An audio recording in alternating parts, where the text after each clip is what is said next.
লক্ষ মানুষের প্রাণের বিনিময়ে এই বাংলাদেশ প্রতিষ্ঠিত হয়েছে। এই বাংলাদেশের প্রতিশ্রুতি ছিল নাগরিকের মর্যাদা প্রতিষ্ঠা করা। 54 বছরে এটা হয় নাই।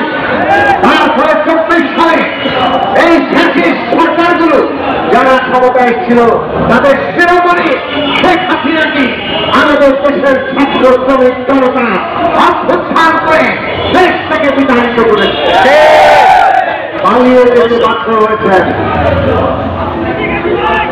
অভ্যুত্থানের মধ্য দিয়ে আকাঙ্ক্ষা তৈরি হয়েছে।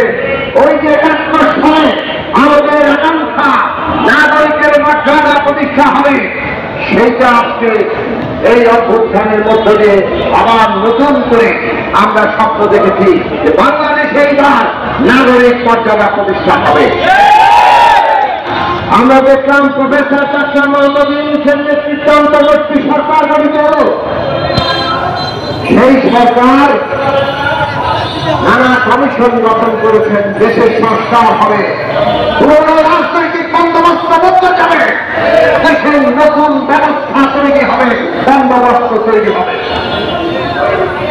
সেই বন্দোবস্তর ব্যবস্থায় যদি শ্রমিক, শ্রমজীবী, কৃষক, মেহনতি না থাকে সেটাকে বাংলাদেশ হবে। এই দেশের 95% মানুষ খেটে খাওয়া মানুষ, কৃষক, শ্রমিক, ক্ষেত মজুর, দিন মজুর, শ্রমজীবী, শহরে গ্রামে তারা প্রতিদিন শ্রম দেন, সম্পদ তৈরি করেন।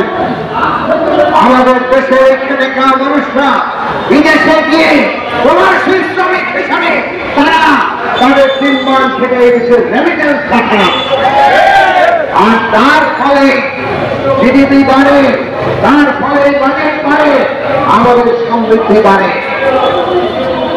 কিন্তু যারা শ্রম দিয়ে সম্পদ তৈরি করেন তাদের অধিকার পাওয়া যায় না, তাদের মর্যাদা পাওয়া যায় না।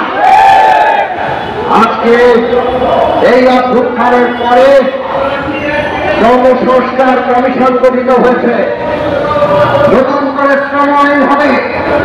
আমরা পরিষ্কার করে অন্তর্বর্তী সরকারকে বলতে চাই, যারা শ্রম দেবে তাদের শ্রমের স্বীকৃতি থাকতে হবে।